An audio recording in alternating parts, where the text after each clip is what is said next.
And now, it's time for another Dice Tower review with the Game Boy Geek. Hello my friends, it's the Game Boy Geek here. Today, we're going to be talking about motive, opportunity, and weapons. And no, we're not talking about Clue or any other type of deduction game, really. When you hear those things, you think deduction, but this isn't really deduction. This is more of a card strategy press your luck game from Cheapass Games called Get Lucky, the card game. This is a sequel to a board game that was done, Kill Dr. Lucky, a long time ago, designed by James Ernest. I met James at Gamma and he showed me a prototype of this and I loved it.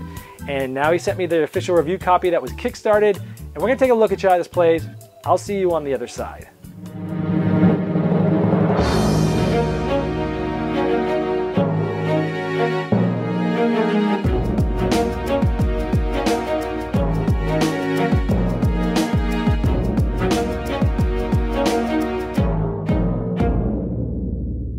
Get Lucky's a card game where you're trying to kill Dr. Lucky. We have this set up for a 4-player game here. Each player is going to get 2 characters. They have nice inscriptions, descriptions, and numbers. There's going to be 3 that are in the dinner party but are controlled by nobody to start the game. And any characters left over are out of the game. They're not in play, but you get to see which ones they are. I want to highlight both the artwork and the funny flavor text that's in this game all over it. We have the twins, Rose or Lily. Their long shared a secret dream to kill Dr. Lucky. Theirs is a tale of love, jealousy, and epic disappointment. A tale that must end tonight. You know, there are always these funny things on the cards, on all of the cards, the characters and the regular playing cards. The way the game works is the pawn's going to start at player number 1. He can do 1 of 4 actions. When he's done, it's going to go to player number 2, which in this case happens to be the same person. That's pretty cool. Then after he's done, it would go to 3, which is not in the game, 4, 5, 6, and so on and so forth. So let's show you how that's sort of how player turn order goes by what character number you have. Let's talk about the 4 different actions you can do on your turn.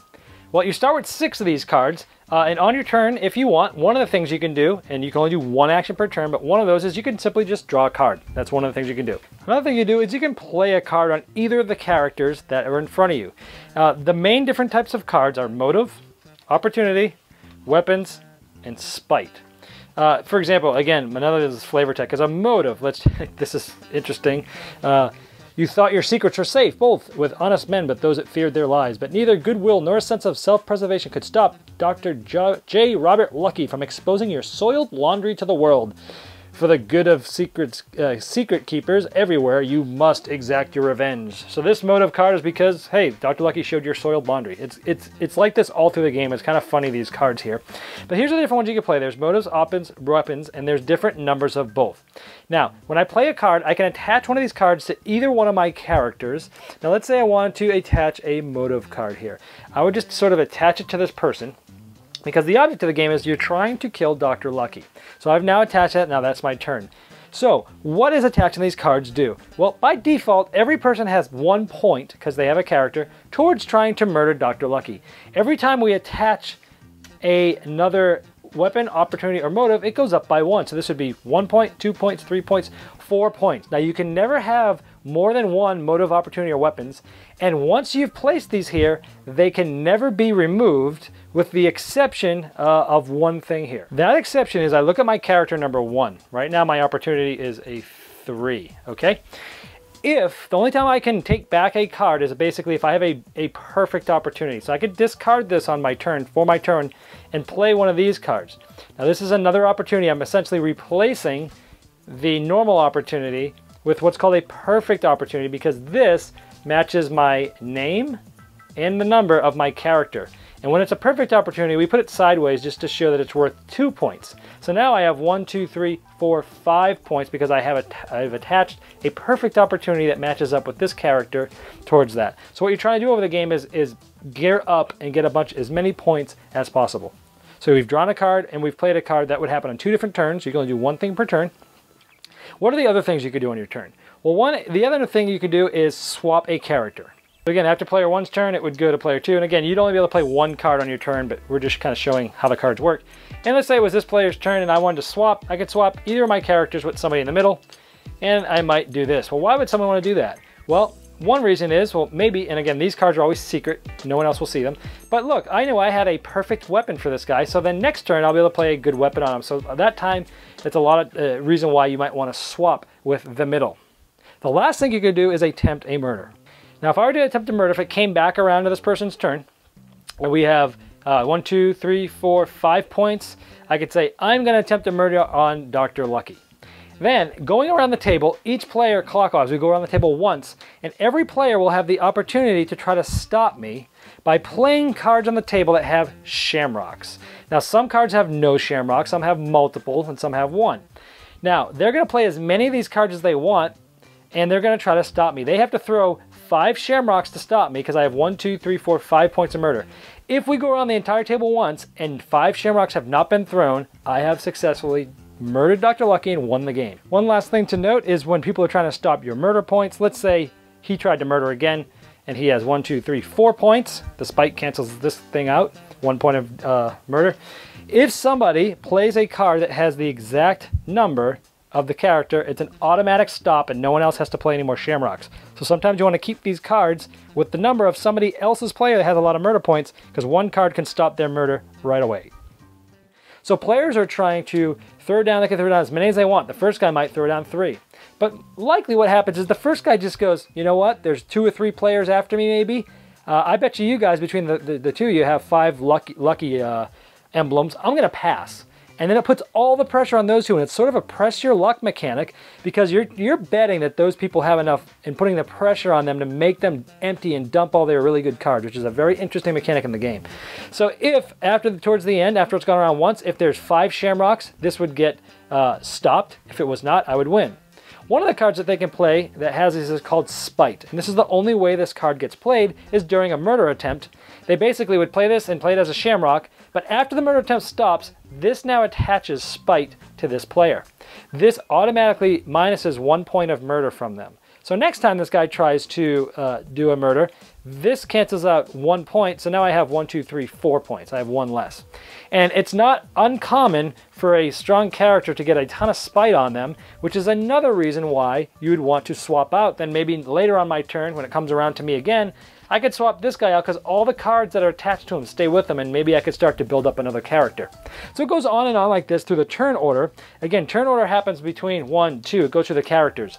Now, anytime it goes to a character that's in the middle, let's say it went to 5, we just finished player 4's turn, goes to 5. If anybody has less than 5 cards, they would draw 1 card. And it starts with the person who played last. Sort of a good mechanic. It speeds up the game. It gets people more cards. So these middle people, not only can you swap with them, but they help you get more cards as well. So over the course of the game, you're either drawing cards, you're playing cards, you're attempting a murder, or you're swapping, and you're trying to find the right timing when people do not have enough shamrocks to stop your hopefully high point murder, and you're putting pressure on other people and trying to bet when the right timing is to try to make your murder attempt to kill Dr. Lucky. All right, simple game, fun game, the Get Lucky card game. One of my favorite filler games. This thing is awesome. And everybody we've played it with is like, oh, this is really fun. The biggest part of this game that really makes the experience here is really that not totally screwing your neighbor, but pushing the buck and pushing that envelope as far as it can to the players downstream of you when the murders happen. Now, yeah, there's some interesting decisions to make. It's not just lucky card draw. You can manipulate, you can change characters because you've got cards in your hand that will help you do some perfect opportunities, motives, or weapons. You can throw down cards quick that you know that are for characters that are maybe out of the game. So there is some strategy there of when do I change guys. There's a lot of timing aspect to this game where you're building your cards up and you're trying to see, can we empty people's hands, and you're seeing when other people are doing murder attempts, and you're trying to time it right. So the aspect of trying to time it right, and the aspect of the person to my very right is attempting a murder, and there's like 4 or 5 points, but there's 2 or 3 players behind me, I'm passing and pushing the buck. And then the next guy, it's like, oh, if he passes, that puts all the pressure, and then there's a tension in the room. It's like, oh, can those 2 guys come up with 3? And then those guys are shaking their heads like, oh, you're really gonna screw me with this? And they're like, oh, I don't have any shamrocks, and they're totally lying. It's a really cool, interesting social experiment, this game, to watch how that buck gets passed from person to person, and it always goes around during the game. That's the really meat and the fun of this game, is that experience that you feel when you play this. And of course, there's interesting decisions to make. Like I was saying, when to swap, the timing of it all, which cards to hold, which cards to throw down, when to throw the spite.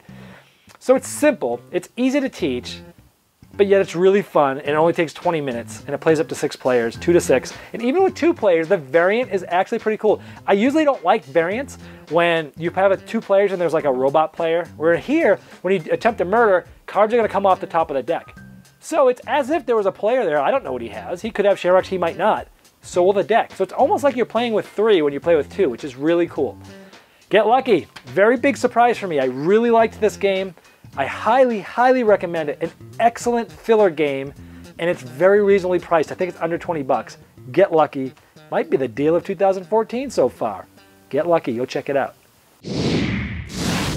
Thanks so much for watching the Dice Tower videos. Find more great videos and reviews, as well as our top-rated audio podcast at Dicetower.com. You can also find other great shows at Dicetowernetwork.com. I'm Eric Summerer, and you've been watching The Dice Tower.